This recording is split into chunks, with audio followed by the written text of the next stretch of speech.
Okay, if you were to look in the exercises folder for this week, you're not going to find a lot, but you will find this file called Eraser. Um, and on this file, you see three different strokes. And what I've done is I've made the same stroke and then have it uh,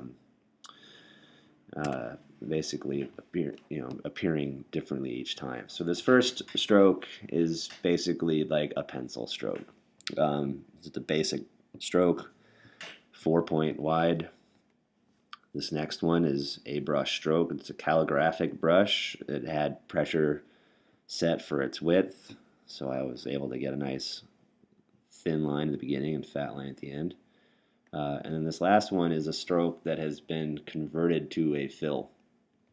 So it's the exact same brush stroke, but instead of it being, following a single path, it's now outlined, and the path is along the outside there. So I have these for you just so you can experiment with the eraser a little bit. The eraser, if you grab it, it has characteristics like a brush. In fact, you can double click on it and it opens up information that looks like a brush. You have things like your angle, your roundness, and most important, diameter. Most people don't mess with angle and roundness on an eraser. They just play with diameter. And this is where pressure comes in handy. So I've got a 4-point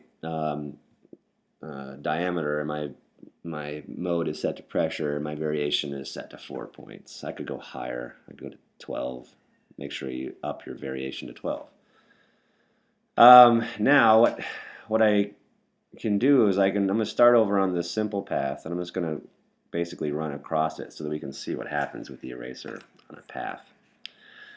What has happened here is it took the path that had the stroke and it just basically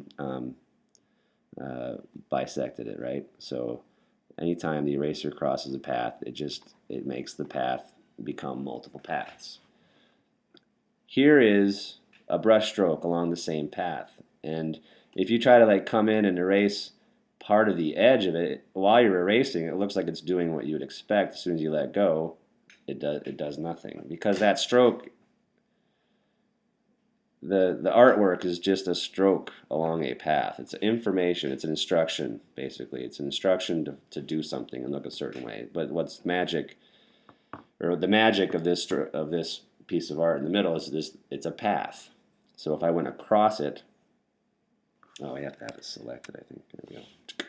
So if you go across it, you end up seeing that a couple things happen. You broke the path into two. And then all that cool characteristic of it being, tapered and all that from the sensitivity of the tablet is gone. So you can scribble and erase as much of this path as you want, but it just turns into a really thick path.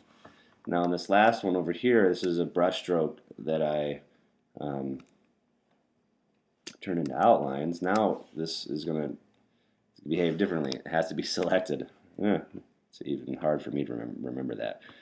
But when you select that path and start to erase the edges, you'll see that it actually does erase the edges.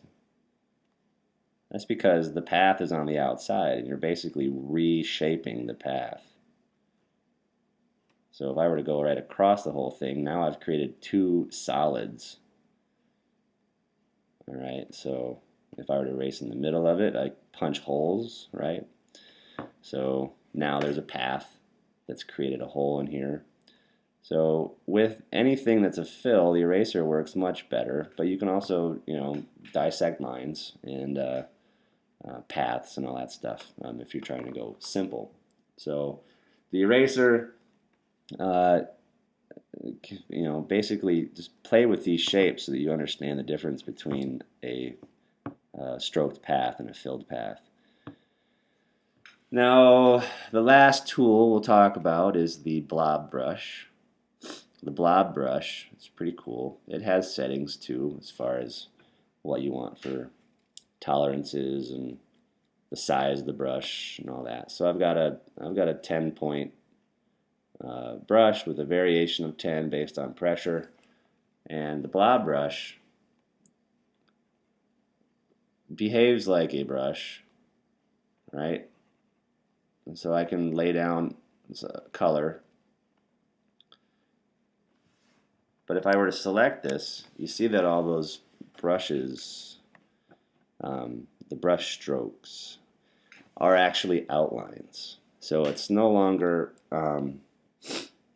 a instruction to appear a certain way along a path.